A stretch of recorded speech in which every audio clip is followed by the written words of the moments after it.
The enemy coordinator's body tumbled from the water tower platform as Maria's bullet found its mark with devastating precision. Through her scope, she could see the immediate chaos that erupted among the security team on the rooftop as they scrambled for cover and tried to identify the source of the shot. But there was no time to observe the full results of her successful engagement. The sound of boots pounding up the stairwell told her that the search team had pinpointed her location and was moving to capture or eliminate her.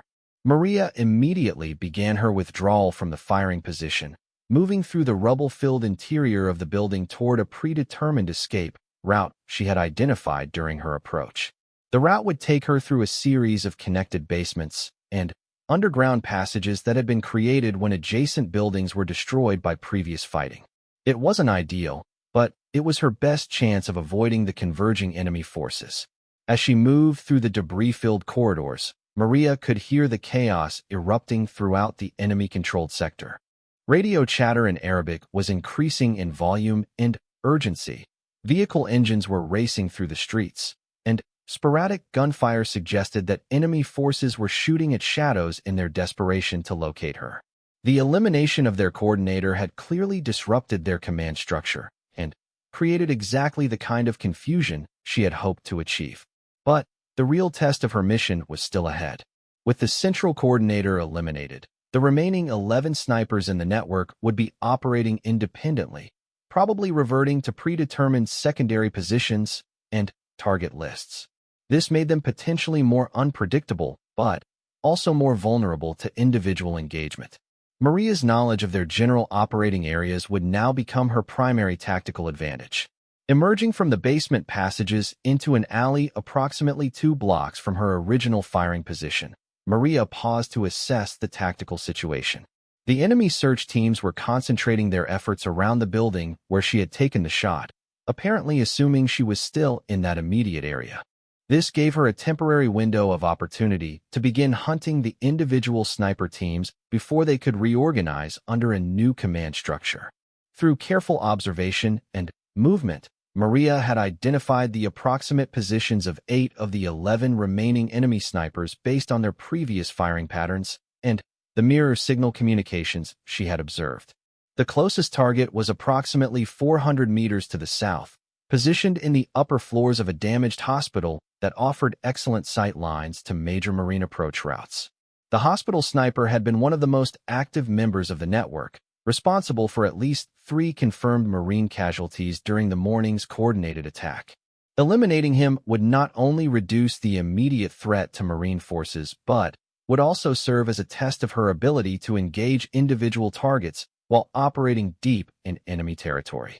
Maria began working her way toward the hospital building, using the same careful movement techniques that had allowed her to reach the coordinator's position undetected. The enemy search teams were still focused on the wrong area, but she knew this advantage would disappear once they realized she had escaped their initial cordon and was continuing to operate in their sector. The approach to the hospital required crossing 2 major streets that offered little concealment and were potentially covered by enemy observation posts. Maria studied each crossing point through her scope, looking for patterns in enemy movement and identifying brief windows when the areas would be unobserved. The timing would have to be precise, but she had successfully conducted similar movements during her infiltration phase. As she prepared for the first street crossing, Maria noticed something that made her reconsider her entire approach to the remaining targets. Instead of operating independently as she had expected, the enemy snipers appeared to be implementing some kind of contingency plan that maintained their coordination even without the central commander. They were adjusting their positions in a coordinated pattern that suggested a predetermined response to the loss of their command structure. This level of tactical sophistication was beyond anything marine intelligence had encountered previously. It meant that each remaining sniper was not just a skilled marksman, but also a trained military professional capable of complex tactical thinking. Eliminating them would require more than just good shooting. It would require outthinking opponents who had demonstrated exceptional tactical intelligence. Maria decided to modify her approach based on this new understanding of enemy capabilities. Instead of hunting each sniper individually, she would attempt to disrupt their contingency coordination by forcing them to react to unexpected threats from multiple directions. This would require her to move more quickly between engagements, accepting higher risks in exchange for maintaining tactical momentum. The first target remained the hospital sniper, but she would approach the engagement differently. Instead of establishing a static firing position for a single shot, she would plan for multiple firing positions that would allow her to engage additional targets if opportunities presented themselves. This more aggressive approach carried significantly higher risks, but it also offered the possibility of eliminating several snipers before they could implement whatever contingency plan they were executing. Maria crossed the first street during a brief gap in enemy patrol schedules, moving quickly but maintaining noise discipline. The damaged pavement was littered with debris that could create sound if stepped on carelessly, but her months of urban combat experience had taught her how to move silently even under pressure. Reaching the cover of a destroyed storefront on the opposite side of the street, Maria paused to observe the hospital building through her scope. The target sniper was positioned on the fourth floor, partially concealed behind a makeshift barrier of medical equipment and building debris. She could see the muzzle of his rifle protruding from the firing port, indicating that he was actively observing his assigned sector rather than repositioning in response to the coordinator's elimination. The range was approximately 380 meters, well within her effective engagement distance. However, the target was positioned at an angle that would require a precise shot to ensure immediate incapacitation. A wounded sniper who remained capable of returning fire could pin her down long enough for enemy reinforcements to arrive and surround her position. As she studied the target, Maria became aware of movement in another building approximately 200 meters to the east of the hospital. Through her scope, she could see what appeared to be another member of the sniper network repositioning to a new firing location. This confirmed her suspicion that the enemy was implementing a coordinated response to their coordinator's elimination. The presence of multiple targets in close proximity offered both opportunity and danger. If she could engage both snipers in rapid succession, she could significantly disrupt the enemy network's capabilities. However, engaging the first target would immediately alert the second sniper to her presence and location, making the follow-up shot much more challenging. Maria decided to attempt the double engagement, knowing that the tactical benefits outweighed the additional risks. She identified firing positions that would allow her to engage the hospital target first, then quickly relocate for a shot at the repositioning sniper before he could establish effective return fire.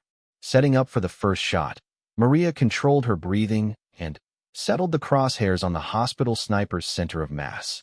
The target was partially concealed, but enough of his torso was visible to ensure a high probability of immediate incapacitation. She squeezed the trigger with steady pressure, sending her second round of the day across the urban battlefield. The 7.62 millimeters bullet struck the enemy sniper in the upper chest, spinning him away from his firing position and eliminating him as an immediate threat. Maria didn't pause to confirm the kill, immediately beginning her movement toward the second firing position while the sound of her shot was still echoing through the ruins. The repositioning sniper had heard her shot and was frantically trying to locate her position while simultaneously moving toward better cover. Through her scope, Maria could see him scanning in her general direction, his rifle at the ready but without a clear target to engage. She had perhaps 10 seconds before he identified her location and began returning effective fire. Maria reached her second firing position and quickly established a stable shooting platform using debris for support. The second target was approximately 250 meters away and partially concealed behind a concrete pillar. Only his head and shoulders were visible, requiring a precise shot that would eliminate him before he could warn other members of the network about her location and tactics. The crosshairs settled on the target's upper torso as Maria began her trigger squeeze. But, in the instant before the shot, she heard the distinctive crack of a rifle from a different direction entirely. A bullet struck the concrete near her position, sending fragments of debris across her field of vision. She had been located by a third sniper she hadn't identified. Maria rolled away from her firing position as another rifle shot impacted the spot where she had been lying. Somewhere in the maze of ruined buildings, an enemy marksman was tracking her movement and attempting to eliminate her before she could continue her systematic destruction of the sniper network. The hunter had become the hunted. But, as Maria sought cover behind a pile of rubble, she realized something that changed her entire perspective on the situation. The enemy sniper who was engaging her was firing from a position that hadn't been part of the original 12-member network. This meant there were additional enemy marksmen in the area beyond those she had identified through her initial intelligence gathering. The scope of the enemy sniper network was larger than anyone had realized. Maria had eliminated the coordinator and one network member, but she was now facing an unknown number of additional threats who had remained concealed during her initial reconnaissance. The mission had evolved from hunting a known network to engaging an enemy force of unknown size and capability. As rifle fire continued to impact around her position, Maria Santos prepared for the most challenging phase of her unauthorized mission. She had succeeded in disrupting the enemy command structure, but now she would have to fight for survival against opponents who knew the terrain better than she did and who had the advantage of superior numbers. The final phase of the hunt was about to begin, and for the first time since entering enemy territory, Maria wasn't certain she would survive to see its conclusion. But she was determined that before the day ended, every enemy sniper in the sector would know that someone was hunting them with skills that matched their own. The ghost of Fallujah was about to discover what happened when she encountered an opponent who refused to be terrorized by shadows and death from a distance. Maria Santos had come to end their reign of terror, and she intended to finish what she had started, regardless of the personal cost. The war had become personal, and only one side would walk away from the ruins of this ancient city. Deep behind enemy lines, the sound of diesel engines grew louder as the enemy search teams methodically worked their way through the ruins toward Maria's position. She pressed herself deeper into the rubble-filled crater, using chunks of concrete and twisted metal to break up her silhouette while maintaining visual contact with the coordinator's building. The approaching vehicles meant her window of opportunity was closing rapidly, but they also confirmed that she had discovered something far more significant than a simple sniper network. Through her scope, Maria continued to observe the rooftop command position while tracking the movement of the search teams through her peripheral vision. The enemy coordinator seemed unaware of the search operation, continuing to send mirror signals to his scattered sniper positions with mechanical precision. This suggested that the search wasn't related to her infiltration, but rather part of a larger operational security sweep that had been planned in advance. The realization that she had accidentally timed her mission to coincide with an enemy security operation was both terrifying and advantageous. It meant she faced immediate danger from multiple directions, but it also meant she was witnessing the enemy network at a moment of maximum activity and vulnerability. The first pickup truck rounded the corner of a collapsed building approximately 100 meters to her left. Maria could see 6 armed fighters in the vehicle, all wearing a mixture of military and civilian clothing. They were armed with assault rifles and appeared to be following a predetermined search pattern rather than responding to a specific threat. This confirmed her suspicion that the operation was routine rather than a direct response to her presence. As the search team began checking buildings in her area, Maria made a tactical decision that went against every instinct for self-preservation. Instead of attempting to evade the searchers, she decided to use their presence as an opportunity to gather more intelligence about the enemy force structure. The information she was discovering could be invaluable for future marine operations, but only if she could survive long enough to report it. Moving with extreme care, Maria repositioned herself to maintain observation of both the rooftop coordinator and the approaching search teams. The new position offered better concealment, but reduced her options for withdrawal if the situation deteriorated further. She was committing herself to seeing the mission through to completion, regardless of the personal cost. Through her scope, she watched as the enemy coordinator received some kind of priority signal from one of his outlying sniper positions. His response was immediate and urgent, suggesting that something significant was happening in another part of the city. He began sending rapid mirror signals to multiple positions simultaneously, coordinating what appeared to be a major tactical response to an emerging situation. Maria realized she was witnessing the enemy network's reaction to a marine operation that was occurring elsewhere in Fallujah. The coordination and speed of their response demonstrated a level of tactical sophistication that exceeded all previous intelligence estimates. This wasn't just a group of well-trained snipers. It was a fully integrated command and control network capable of real-time tactical coordination across multiple sectors of the city. The implications were staggering. If the enemy possessed this level of organizational capability throughout Fallujah, it would explain the recent series of successful attacks against Marine positions. More troubling, it suggested that previous Marine intelligence assessments had drastically underestimated the enemy's capabilities and numbers. As she continued to observe and document the enemy communications pattern, Maria became aware that the search team had reached the building complex where she was concealed. She could hear voices speaking in Arabic, accompanied by the sound of equipment and debris being moved as the fighters systematically checked each potential hiding place. The search was thorough and professional, following standard military procedures for clearing potentially hostile structures. Maria estimated she had perhaps 10 minutes before they reached her specific location. It wasn't enough time to complete her intelligence gathering and establish a withdrawal route, but it might be enough to accomplish her primary mission objective. The enemy coordinator was maintaining his position on the rooftop, apparently confident that the search operation would eliminate any threats in his immediate area. He had relaxed his personal security posture, focusing entirely on coordinating the broader network response to whatever marine operation was occurring elsewhere in the city. It was the opening Maria had been waiting for. She began final preparations for the shot, knowing that she would have only one opportunity before the enemy response made her position untenable. The range was still approximately 230 meters, shooting upward at a challenging angle. Wind conditions were minimal, but the urban environment created unpredictable air currents that could affect bullet trajectory. Through her scope, Maria studied the coordinator's movement pattern during his communication cycles. He was becoming increasingly animated in his signal transmission, apparently dealing with a complex tactical situation that required detailed coordination with multiple sniper teams.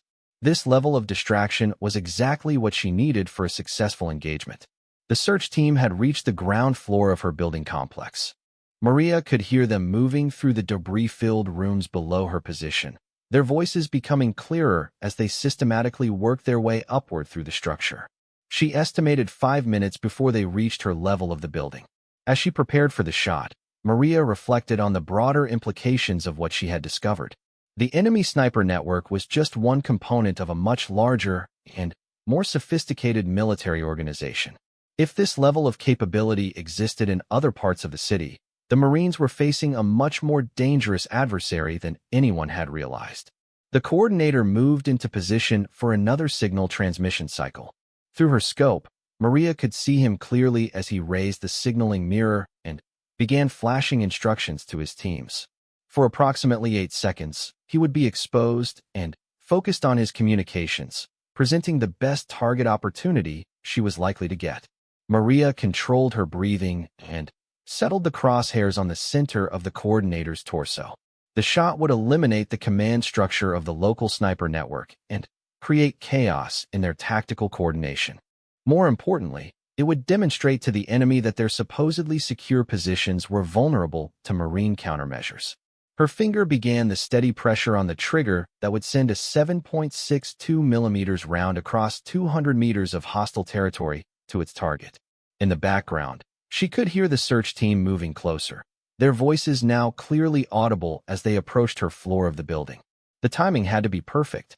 She needed to take the shot, confirm the result, and begin her withdrawal before the search team could locate her position.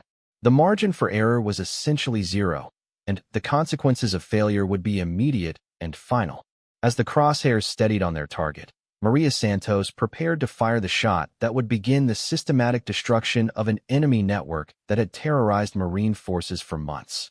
But she also knew that this single shot would mark her as the primary target for every enemy fighter in the sector. The real hunt was about to begin. Through her scope, she could see the coordinator's finger movements as he operated the signaling mirror, completely unaware that his life was measured in seconds. The search team's voices grew louder as they climbed the stairs toward her position. Vehicle engines continued to rumble through the streets as additional enemy forces moved through the area. In the space between one heartbeat and the next, surrounded by enemies and cut off from all support, Maria Santos squeezed the trigger and sent her message across the urban battlefield. The sharp crack of her rifle echoed through the ruins, announcing to everyone within kilometers that the hunt had officially begun. The enemy coordinator never knew what hit him. But as Maria immediately began her withdrawal from the firing position, she realized that her troubles were just beginning. The search team below had heard the shot and was already shouting alerts into their radios. Vehicle engines were revving as enemy quick-reaction forces began converging on her location. And somewhere in the distance, she could hear the distinctive sound of enemy sniper rifles beginning to return fire. She had succeeded in eliminating the command structure of the local network, but in doing so, she had also announced her presence to every enemy fighter in the sector. Now she would have to fight her way out of the most hostile environment she had ever encountered, armed with nothing but her rifle and the knowledge that every second of delay brought her closer to capture or death. The hunt had become a race for survival, and Maria Santos was about to discover just how good she really was. Maria made her decision in the space between one heartbeat and the next, as she watched the enemy coordinator preparing what appeared to be another large-scale attack. She knew she couldn't withdraw and leave other Marines to face the same devastating surprise that had already claimed so many casualties. Her orders were clear, but sometimes orders had to be weighed against the greater good. She switched off her radio completely, knowing that command would attempt to contact her as the 2-hour deadline approached. By the time they realized she wasn't responding, she would either have succeeded in disrupting the enemy network or she would be beyond the reach of any rescue attempt. Moving carefully through the rubble-filled rooms of the destroyed house, Maria began working her way toward a position that would allow her to approach the enemy commander's building. The route would take her through nearly a kilometer of hostile territory, past multiple enemy sniper positions, and across open ground that offered little concealment.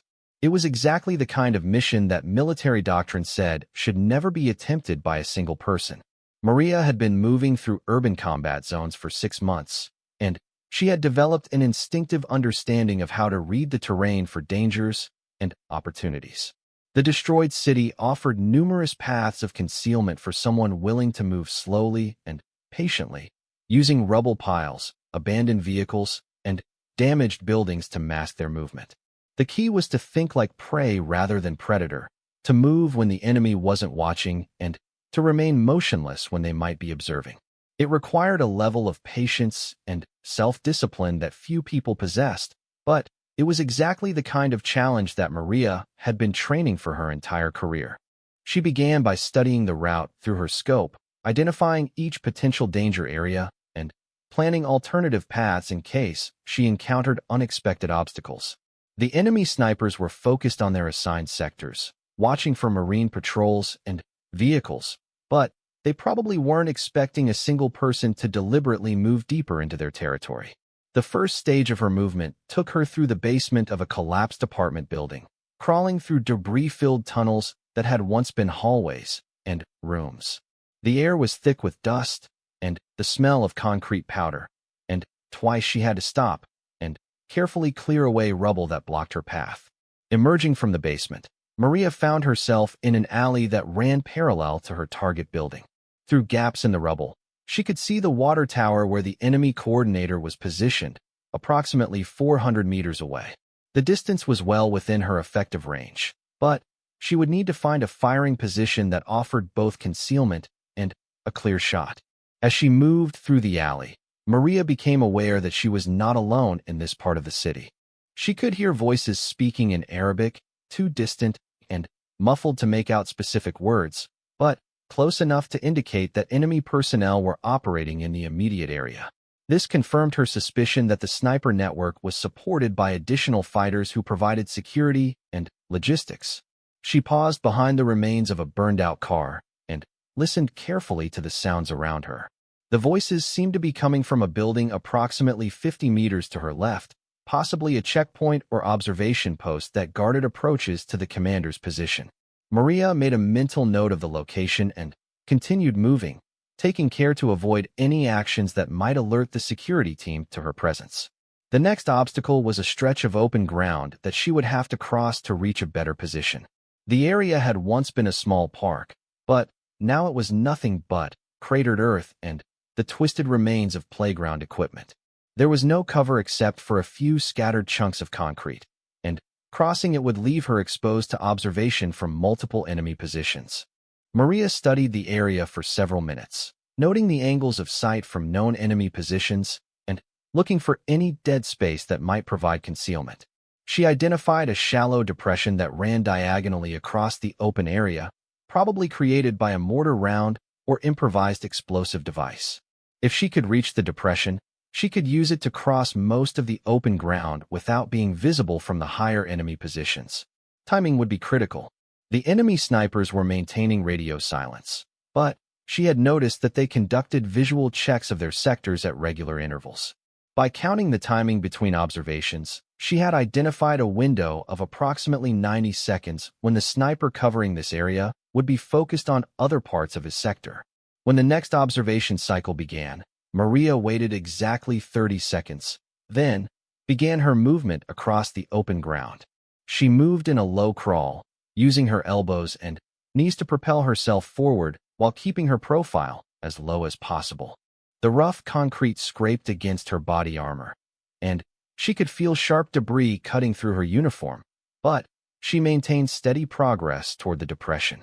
Reaching the shallow crater, Maria allowed herself a few seconds to rest and assess her situation.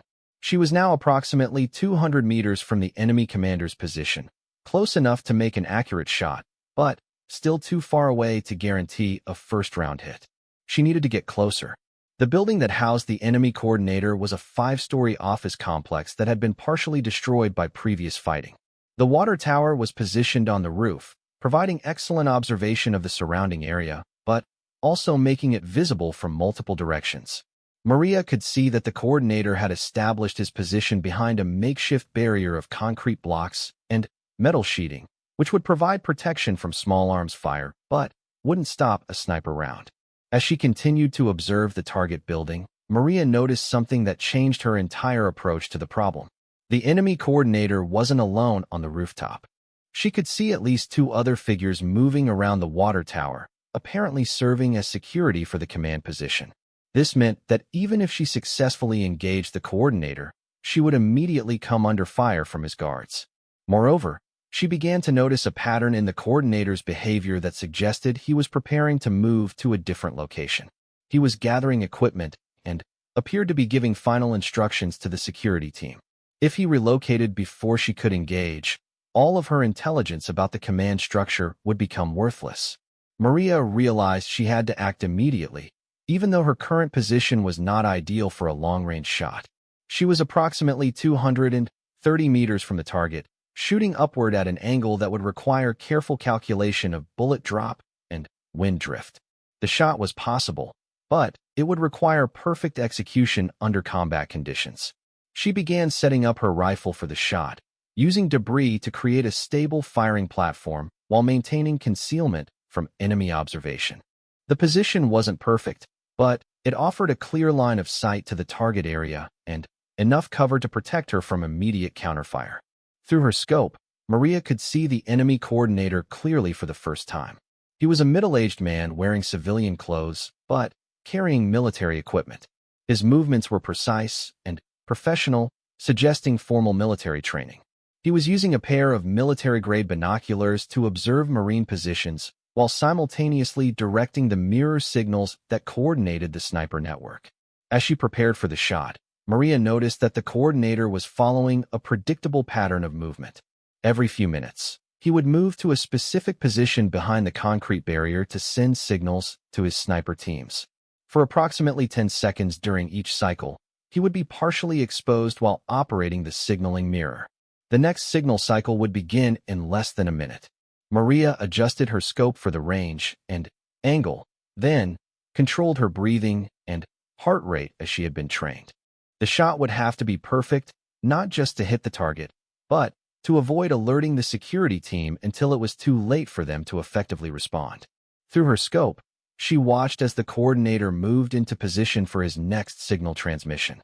He raised the signaling mirror and began flashing instructions to his scattered sniper teams.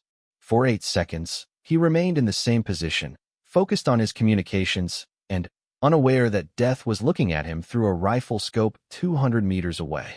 Maria's finger tightened on the trigger as she held her breath and felt her heartbeat steady. The crosshairs settled on the center of the coordinator's chest, and she began the final trigger squeeze that would eliminate the brain of the enemy sniper network. But in that final instant before the shot, something made her pause. Through her peripheral vision, she had caught sight of movement in one of the buildings she had passed during her approach. There were more enemy fighters in the area than she had realized, and they appeared to be moving toward her general location. The coordinator completed his signal transmission and moved back behind cover, ending the window of opportunity for a clean shot. Maria realized that she was in far greater danger than she had initially assessed. Not only was she deep in enemy territory without backup, but she appeared to be moving into the middle of a much larger enemy force concentration. As she considered her options, the sound of approaching vehicles made her decision for her. Through gaps in the rubble, she could see a convoy of pickup trucks moving through the streets toward her position. The vehicles were filled with armed fighters, and they appeared to be conducting some kind of search pattern. Maria had stumbled into something much larger than a simple sniper network. The enemy forces in this sector were more numerous and better organized than Marine intelligence had indicated. Her solitary hunt had accidentally uncovered what appeared to be a major enemy staging area. She now faced a choice that would determine not only her own survival, but potentially the outcome of the entire battle for this sector of Fallujah. She could attempt to withdraw and report her findings to Marine Command, hoping to reach friendly lines before the enemy search teams found her. Or she could continue with her mission, knowing that the risk had increased exponentially, but also knowing that the intelligence value of her discoveries had grown proportionally. As the enemy vehicles drew closer and the sound of search teams echoed through the ruins around her, Maria Santos prepared for the most challenging phase of her unauthorized mission. The hunt for the sniper network had evolved into something far more dangerous, and she was about to discover just how deep the rabbit hole went.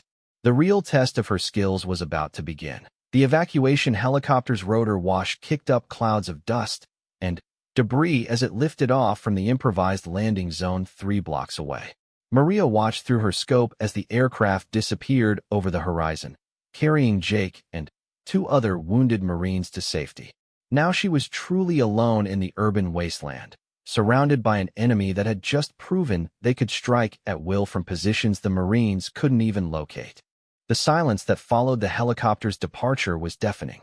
For the first time in hours, the enemy snipers had stopped firing, probably waiting to see how the Marines would respond to their coordinated attack.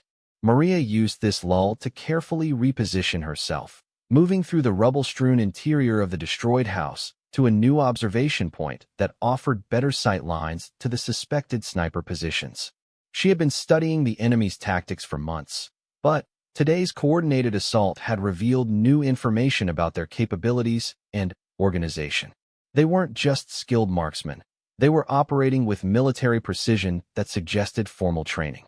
The timing of their attacks, the coordination between different positions, and their understanding of Marine tactics all pointed to something far more sophisticated than a ragtag group of insurgents. Maria opened her field notebook and began documenting everything she had observed during the attack. The first shot had come from a position approximately 600 meters to the northeast, fired from what appeared to be the 4th floor of a partially collapsed office building. The shooter had remained in position long enough to fire 3 more shots before going silent. This suggested either exceptional confidence or poor discipline. The second sniper had engaged from a different direction entirely, firing from the minaret of a damaged mosque roughly 800 meters to the southeast. This shooter had been more conservative, firing only twice before ceasing fire. The choice of the mosque as a firing position was particularly troubling, as it suggested the enemy was willing to use religious sites as military positions, knowing that Marines would be reluctant to return fire on such locations. As she continued her analysis, Maria began to notice patterns that hadn't been apparent during the chaos of the actual firefight. The enemy snipers had engaged Marine positions in a specific sequence, starting with the most isolated and vulnerable targets before moving on to positions that offered mutual support. This suggested detailed reconnaissance and planning that had probably taken weeks to develop. More disturbing was the realization that the enemy knew exactly where each Marine sniper team was positioned. They had struck with precision at locations that were supposed to be secret, suggesting either excellent intelligence gathering or the presence of spotters who had been watching Marine movements for an extended period.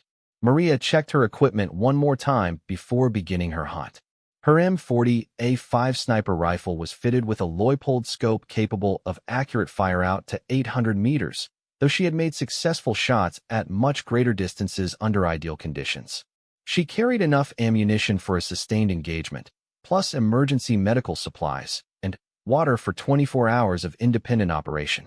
Moving carefully through the ruins of the house, Maria made her way to a position that offered better concealment while maintaining sight lines to multiple enemy firing positions. The building had once been someone's home, and she could see personal belongings scattered among the rubble: children's toys, family photographs, cooking pots. The human cost of the war was evident in every destroyed room, but she couldn't allow herself to be distracted by such considerations. Through her scope, she began a systematic observation of each suspected enemy position. The office building to the northeast showed no signs of current occupation, but she noted several possible firing ports on the 4th and 5th floors. The mosque minaret remained silent, though its strategic position offered commanding views of the entire sector. As she watched and waited, Maria began to understand why the enemy snipers had been so successful. They weren't just using superior positions, they were using the Marines' own tactics against them. Marine snipers were trained to establish overwatch positions and maintain them for extended periods, providing security for advancing infantry units. The enemy had identified these predictable patterns and learned to exploit them.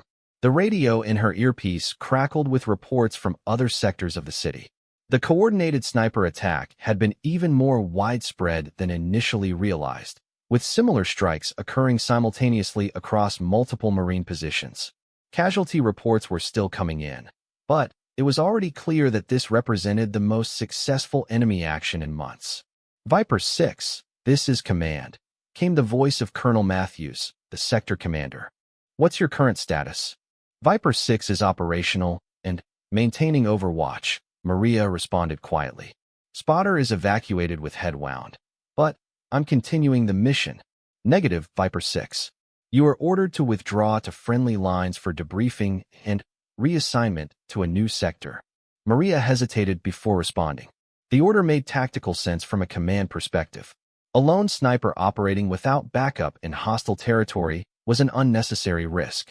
But she also knew that withdrawing now would allow the enemy snipers to consolidate their positions and prepare for future attacks. Request permission to remain in position for continued observation, she said carefully.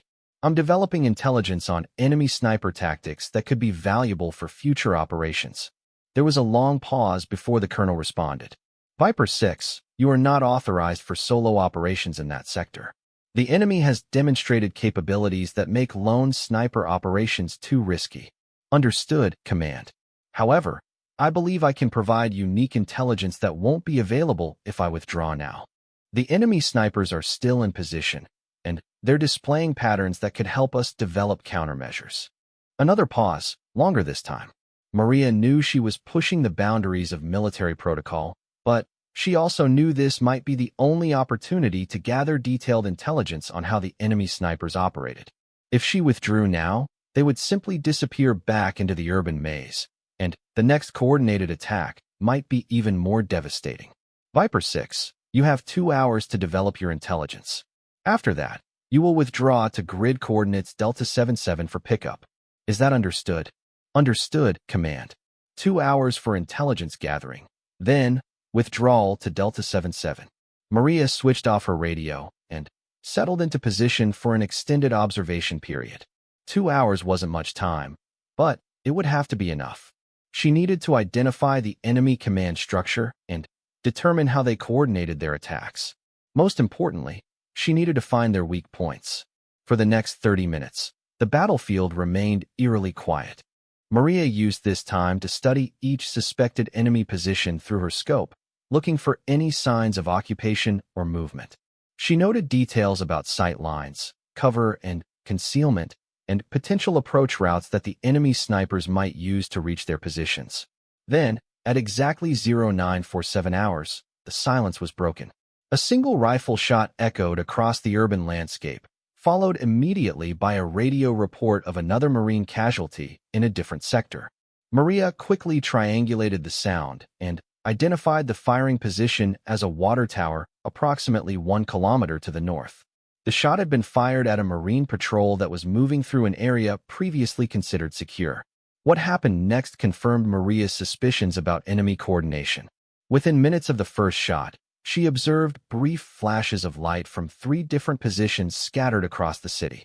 The flashes appeared to be mirror signals, a simple but effective method of communication that wouldn't be detectable by radio intercept equipment. Maria adjusted her scope and focused on the building where she had seen the clearest signal flash. Through careful observation, she was able to identify a figure positioned on the roof, partially concealed behind an air conditioning unit. The person was using a small mirror to send coded signals to other positions throughout the city. She had found the enemy commander. The figure was too far away for an accurate shot with her current weapon and position, but Maria now had a clear understanding of how the enemy sniper network operated. They used a central coordinator who directed targets and timing through visual signals, allowing them to strike simultaneously while maintaining communication security. As she continued to watch, the pattern became even clearer. The coordinator would signal a target area, then individual sniper teams would confirm readiness through their own mirror flashes. When all teams reported ready, the coordinator would signal the attack command, and multiple snipers would engage simultaneously. It was a sophisticated system that explained how they had achieved such devastating coordination during the morning's attack. But it also represented their greatest vulnerability. If the coordinator could be eliminated, the entire network would lose its ability to function as a unified force. Maria began planning her approach to the enemy command position. The building was heavily damaged but still structurally sound, with multiple access points and good defensive positions. The coordinator had chosen his location well, with excellent sight lines across the entire sector and multiple escape routes if the position was compromised. But he had also made one crucial mistake. He was operating from a fixed position during daylight hours, making himself visible to careful observation. Maria suspected his confidence came from weeks of successful operations against Marines who hadn't understood his role in the enemy network. That was about to change. As she prepared to move from her current position, Maria noticed increased activity in the enemy sniper positions. More mirror flashes were being exchanged, and she could see movement in at least 3 of the buildings she had been watching. Something was happening, and it appeared to be building toward another coordinated attack. Through her scope, she watched as the enemy coordinator sent a series of rapid signals to positions throughout the city. The pattern was different from what she had observed earlier, more urgent and complex. Whatever was being planned, it was larger in scope than the morning's attack. Maria realized she faced a critical decision. She could follow orders and withdraw to the pickup point, taking her intelligence back to Marine Command for analysis and planning. This would be the safe choice, and it would probably result in a more coordinated response to the enemy sniper threat. Or she could ignore her orders and attempt to eliminate the enemy coordinator herself, disrupting their network before they could launch another devastating attack against Marine positions. The decision would define not only her career, but also the lives of the Marines who would face the enemy snipers in the hours and days to come. As she studied the enemy command position through her scope, Maria Santos prepared to make the most important choice of her military career. The hunt was about to begin in earnest. The morning sun cast long shadows across the rubble-strewn streets of Fallujah as Staff Sergeant Maria Santos adjusted her rifle scope for the 3rd time in 10 minutes. The city had become a graveyard of concrete and steel, where every window could hide death and every rooftop might conceal an enemy marksman. For 3 months, the Marines had been fighting an invisible war against ghosts who killed from the shadows and vanished like smoke. Maria pressed herself against the broken wall of what used to be someone's home, feeling the rough concrete scrape against her combat vest. The house smelled of dust, cordite, and something else she tried not to think about.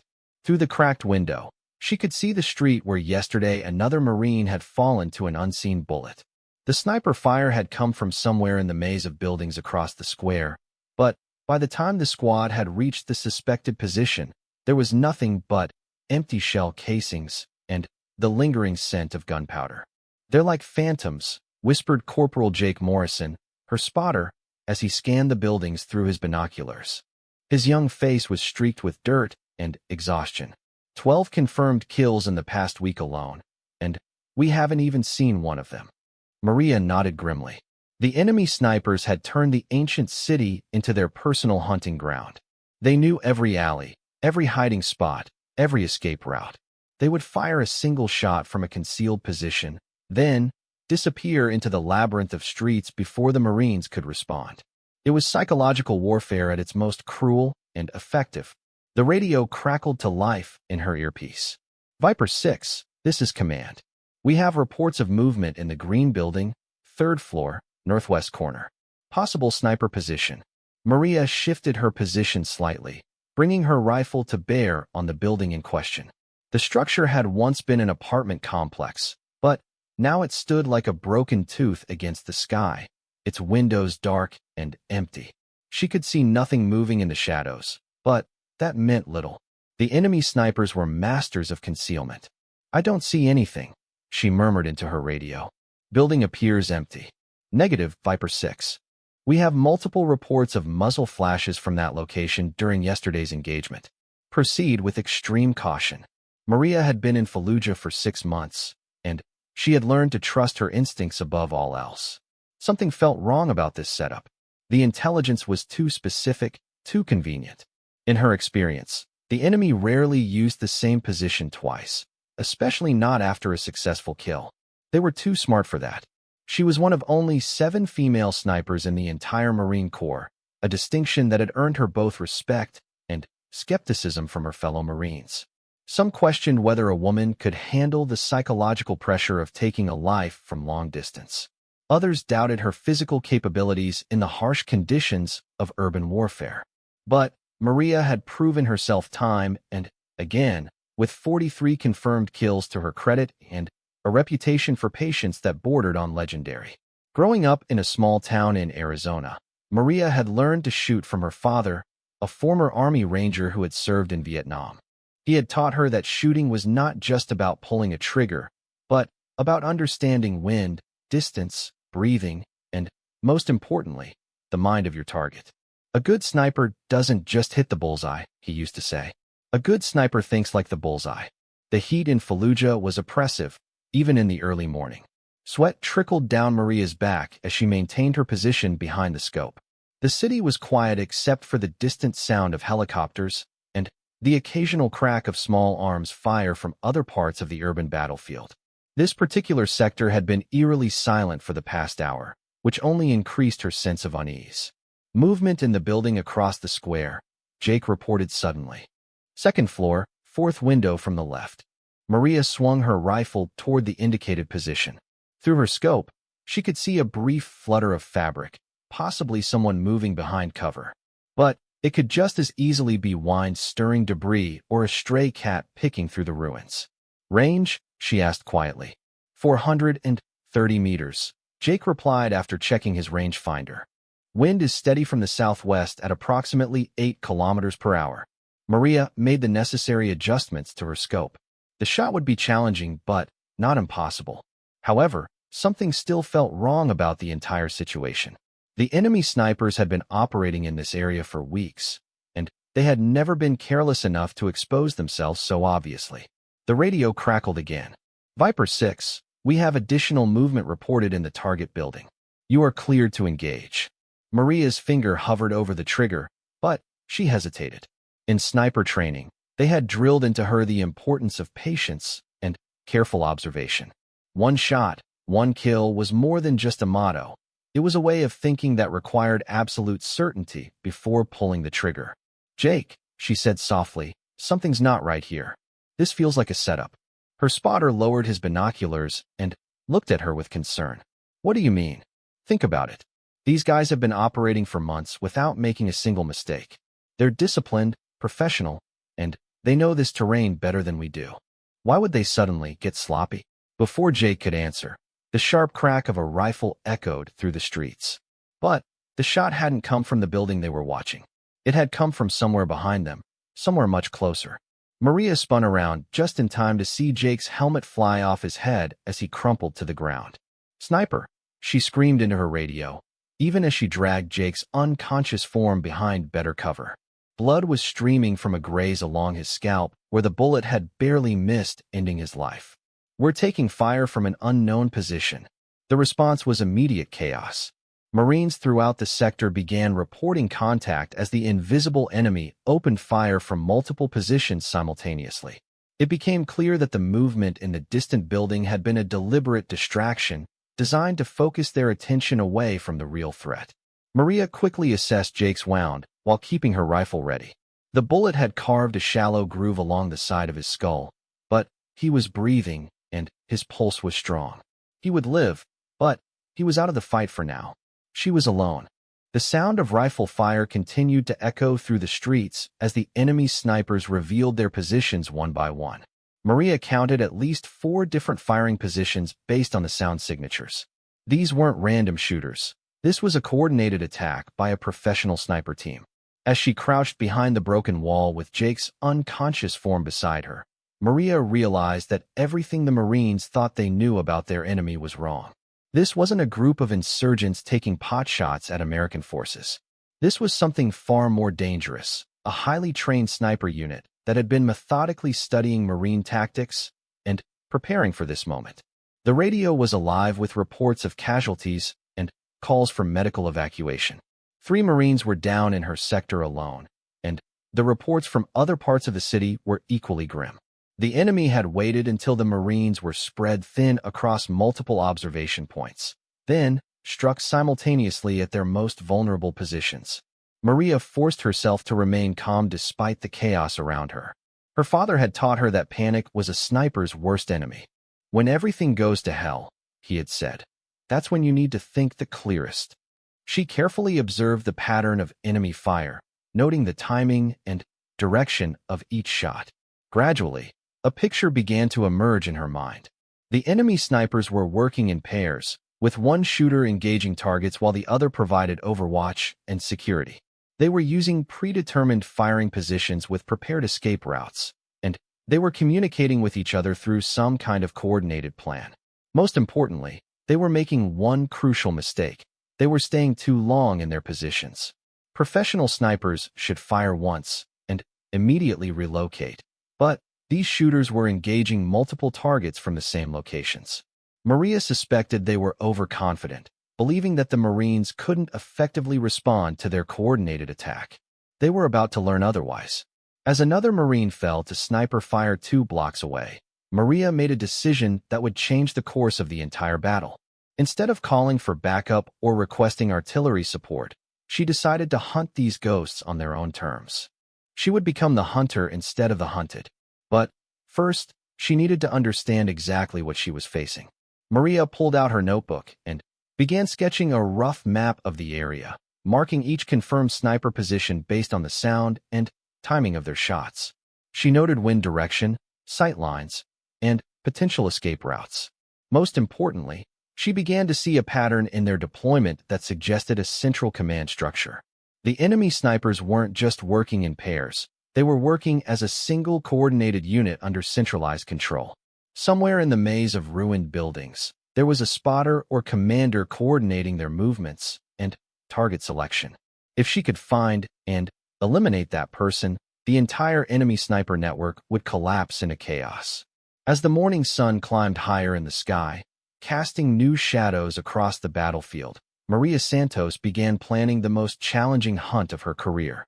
The Marines had said the city snipers were untouchable, that they were ghosts who couldn't be caught or killed. She was about to prove them wrong.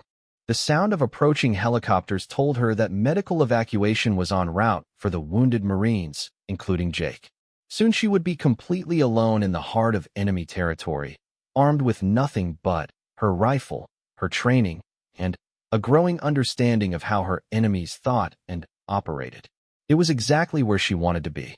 As she prepared to begin her solitary hunt through the ruins of Fallujah, Maria couldn't help but think of her father's words. A good sniper thinks like the bullseye. Today, she would discover what it meant to think like 12 different bullseyes, each one more dangerous than anything she had ever faced before. The real war was about to begin.